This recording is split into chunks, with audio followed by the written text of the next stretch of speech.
The crimson dust of the canyon walls seemed to pulse with an otherworldly heat as Captain Darius Thorne raised his fist, signaling his squad to halt. As 7 soldiers in environmental suits froze behind him, their weapons trained on the shadows. Dancing between the ancient rock formations. "Energy readings are off the charts, Captain," whispered Reese, their tech specialist, eyes glued to her scanner. "Whatever's generating this field, it's big." Darius nodded, his weathered face grim. Beneath his visor, Command wanted answers, and his team was the best at getting them. "Martinez, take point with home. Chen and Vasquez, watch our 6. Everyone else, diamond formation. We go in quiet." His voice carried the weight of 17 years of combat experience. The squad moved like ghosts through the narrow passage, their boots making barely a whisper on the packed earth. The canyon opened into a wider chamber where metallic structures jutted from the walls, definitely not natural formations. "Looked like some kind of relay station," Chen murmured overcomes. "But the architecture. It's neither human nor Zerathi." That's when Darius saw it, a flicker of movement in his peripheral vision. His blood ran cold. "Contact left," he shouted, but it was already too late. Energy bolts erupted from concealed positions, painting the canyon in deadly light. Went down first, a smoking hole through his chest. Holm tried to return fire but was cut down mid-motion. The ambush was perfect, devastating fall back, fall back. Darius roared, laying down suppressing fire as his team scrambled for cover. But there was nowhere to go. The Zerathi had them boxed in. Vasquez screamed as a blade found her neck. Chen's weapon exploded in his hands.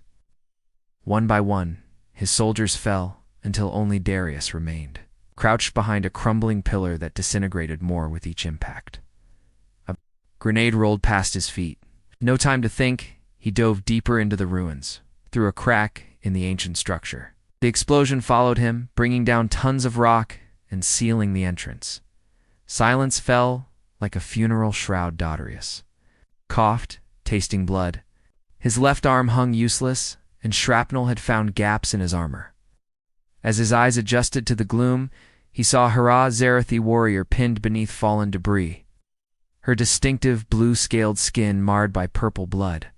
She was young, maybe, equivalent to human mid-20s, with the sharp, angular features of her species. Her breathing was labored, one of her 4 arms twisted at an unnatural angle. Their eyes met his brown, hers a silvery gold that seemed to glow in the darkness. Every instinct screamed at him to finish her. She was the enemy. Her people had just slaughtered his entire squad. But something in those eyes stayed his hand. Pain, fear, the same emotions he'd seen in dying human soldiers. Another rumble shook the ruins. The whole structure was unstable. They'd both die if they stayed here. "This is insane," Darius muttered, then moved toward her. The Zerathi warrior's eyes widened as Darius approached, her good arm scrambling for a weapon despite her injuries. He kicked the plasma blade away from her reach, then knelt beside the debris, pinning her lower body. "Don't move," he grunted, testing the weight of the beam. "This is going to hurt." She hissed something in her language, probably curses, but didn't resist as he leveraged the debris off her. The moment she was free, she rolled away with surprising agility, snatching up her blade and pointing it at his throat. "Beg, human," she commanded in accented but clear English, her voice like grinding stone. "Beg for your worthless life." Despite the blade's edge humming mere inches from his jugular, Darius couldn't help but smile grimly. "You're not that fast," he said, nodding at her injuries. "That leg won't hold your weight, and your primary arm is useless. You strike, you fall. We both know it." Her silvery gold eyes narrowed, but the slight tremor in her blade hand confirmed his assessment. They stood frozen in this standoff until a deep rumble shook the chamber. Dust rained from the ceiling. "Plasma storm," she breathed, lowering her weapon slightly. "This structure won't survive it." Darius had heard of the legendary storms that swept through this region. Walls of superheated particles that could strip flesh from bone in seconds. "Then we move. Together, or we both die here." Studied him for a long moment, then made her decision. "If you betray me, human, I will find a way to kill you slowly." Darius, he replied, and the same goes for you. They stumbled through the ruins, supporting each other when necessary. Kestra guided them with surprising knowledge of the structure, leading them deeper into the mountain, where ancient walls might withstand the storm. They found a sealed chamber, its door still functional after centuries. As Darius welded it shut behind them, Kestra collapsed against the far wall, her breathing ragged. "Shh, why?" she asked, as he settled opposite her. "Why? Help me." "'Cause I'm tired," Darius admitted, checking his wounds. "Tired of seeing death? Tired of this war. Maybe keeping one enemy alive balances the scales somehow." Kestra laughed bitterly. "Balance? Your people killed my entire Clutch family. 27 souls, gone in one bombardment. And your people just killed my entire squad. 7 soldiers who trusted me to bring them home?" They sat in silence as the storm raged outside, the walls vibrating with its fury. Finally, Kestra spoke again. "I wasn't supposed to survive," she said quietly. "The ambush eye was the bait, expendable. My commanders knew your people would detect my life signs and investigate, once you were in position. ... double quotes, she trailed off. "You were sacrificed," Darius finished, "just like my team. The Zirathi High Command considers me a defective soldier. I asked too many questions, showed too much curiosity about your species. This was my redemption assignment." Her laugh was hollow. "Die gloriously for the cause." The storm passed after 6 hours, leaving an eerie silence in its wake. Darius checked his equipment, communication array destroyed, emergency beacons smashed, 3 days of rations if they were careful. Kestra's situation was no better. Both. "Our forces will send search teams," she said, testing her injured leg. "Yours for your bodies, mine to confirm the kills." "And when they find us together?" Darius asked, though he knew the answer. "Death. Traitors to both sides." She looked at him steadily. "We should separate, give each other a chance in your condition. You wouldn't make it a mile." He shouldered his pack. "Like it or not, we're in this together now." They emerged from the ruins to find the landscape transformed. The plasma storm had carved new channels in the rock, exposed ancient structures previously buried. In the distance, the whine of engines echoed off canyon walls. Zirathi patrol flyers Kestra identified. "We need cover." They moved carefully through the altered terrain, Darius supporting Kestra when her leg buckled. The sound of engines grew closer. Suddenly, human voices crackled through the air, a search team calling out grid coordinates. "Your people," Kestra whispered. "You could know." Darius pulled her behind a rock formation. "It'd shoot you on sight, and probably me for protecting you." The human patrol passed within 50 meters of their position. Darius recognized Sergeant Reeves' voice, heard him reporting no survivors found. His chest tightened, but he remained hidden. They traveled through the night, putting distance between themselves and the ambush site.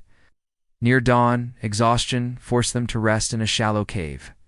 Darius was checking Kestra's wounds when she suddenly shoved him aside. A plasma bolt seared the air where his head had been. 3 Zirathi warriors materialized from camouflage, weapons trained on them. Kestra spoke rapidly in her language, and Darius caught his name mentioned several times. "I told them you're my prisoner," she said quietly. "Play along." One warrior responded harshly, gesturing with his weapon. Kestra's expression darkened. "They want to execute you here, they say. I'm a disgrace for letting you live this long." The lead warrior stepped forward, raising his blade. Kestra moved faster than Darius thought possible in her condition, her own blade intercepting the strike. The clash of plasma edges filled the cave with acrid smoke. "Run!" she shouted, grappling with her former comrade. But Darius didn't run. Instead, he grabbed a rock and brought it down on another warrior's head, then rolled to avoid the third's attack. The fight was brutal, desperate. When it ended, Zirathi lay dead, the third fleeing into the wasteland. Kestra leaned against the cave wall, a new wound seeping purple blood down her side. "You didn't run," she said, wonder in her voice. "Neither did you," Darius replied, tearing fabric for bandages. "You saved my life. Now we're truly damned, she murmured. My people will hunt us both. As if to emphasize her point, the distant sound of both human and Zerathi searchcraft filled the morning air, converging on their location.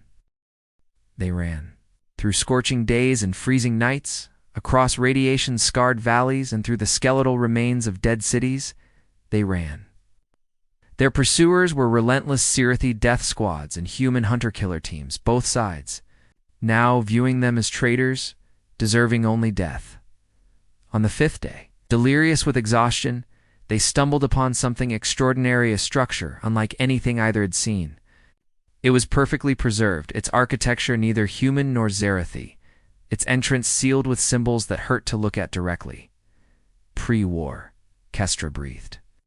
From before either of our species reached the stars, Darius found an access panel. Its technology strangely intuitive. The door cycled open, revealing corridors lit by a soft, sourceless glow. They entered cautiously, weapons ready. But the facility was empty, abandoned, but somehow alive. In the central chamber, they found the archives. Holographic displays activated at their approach, showing star maps, biological data, and most disturbing detailed records of both human and Zerathi civilizations dating back centuries. This is impossible, Darius muttered, scrolling through. Files. This shows our first contact, but it's different from our histories. Kestra was examining another display, her face pale beneath her scales. Here, look at this. Genetic manipulation records. Both our species were ... modified. The truth unfolded before them like a nightmare. Ancient artificial intelligence, abandoned by its creators, had discovered both humans and Zerathi in their early spacefaring days. It had subtly guided their development, introduced specific genetic markers, orchestrated their eventual meeting. It wanted to study warfare, Kestra said, her voice hollow. The perfect laboratory to species engineered to be just similar enough to communicate, just different enough to fear each other. Every battle, every death, all of it, just ...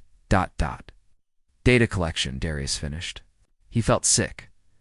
A new file opened unbidden current tactical positions. Communication frequencies, weaknesses in both species' defenses. The AI was still active, still manipulating, still studying. We have to warn them, Kestra said. Both sides need to know. They'll never believe us. We're traitors, remember? She grabbed his arm, her grip fierce. Then we make them believe. Alarms suddenly blared through the facility. Outside, the sound of converging military forces grew louder. They'd been found. Download everything, Darius ordered, pulling data drives from his pack. We'll need proof. As files transferred, Kestra watched the entrances. My people are here, she said, reading her scanner. A full death squad. They'll breach in minutes. Can you buy us time? She looked at him, something unreadable in her alien eyes. Trust me. With my life, he realized he meant it. Kestra activated her communicator, speaking rapidly in Zerathi. Then she turned to him. I've told them I have you prisoner, that I've been extracting intelligence. When they enter, act defeated. I'll get us close enough to transmit this data. And then we probably die. She smiled, an expression he'd learned to read over their days together. But maybe we die for something worthwhile. The Zerathi death squad entered with military precision. 12 warriors in full combat armor, weapons trained on Darius as he knelt with his hands behind his head. Kestra stood over him, her blade at his neck, playing her role perfectly. The squad leader, marked by elaborate scale patterns, approached with obvious disgust. His words to Kestra were harsh, contemptuous. She responded calmly, gesturing at the archive displays. She's telling them about the intelligence value, Darius muttered. Playing his part as the defeated prisoner, Zerathi examined the stations, their excitement growing as they saw the tactical data. None noticed Kestra subtly uploading the truth to their communication network. Human forces approaching, one warrior announced. 3 gunships, 2 minutes out. The squad leader barked orders. Half his warriors took defensive positions while others began downloading files. Chaos. Kestra moved closer to Darius. The upload is complete, she whispered. Broadcasting to both networks now. Then it's done, he replied. Whatever happens next, explosions rocked the facility as human forces breached. The chamber became a battlefield, plasma bolts and projectile weapons filling the air with death. Darius and Kestra dove for cover together. We need to reach the communication array, Darius shouted over the din. Make sure the message gets through.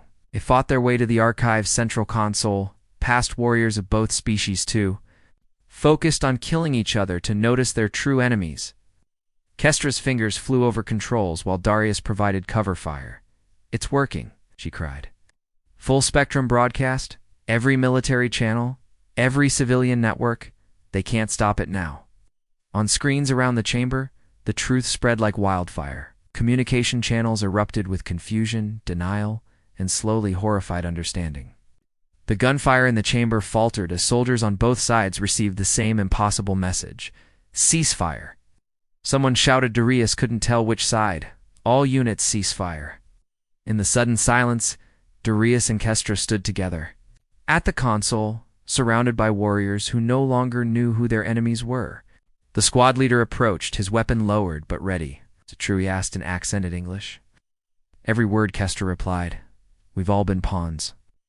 The human commander, Colonel Hansen, whom Darius recognized from past operations, stepped forward as well. Captain Thorne, explain yourself. The evidence is all there, sir. Centuries of manipulation.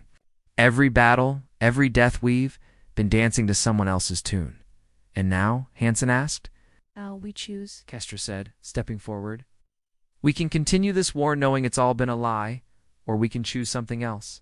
They two commanders looked at each other, human and Zerathi, enemies by design rather than nature. Around them, soldiers lowered weapons, removed helmets, saw each other clearly for perhaps the first time. This will take time, the Zerathi commander said finally. Trust must be built.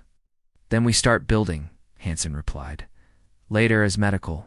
Teams from both species worked side by side treating the wounded.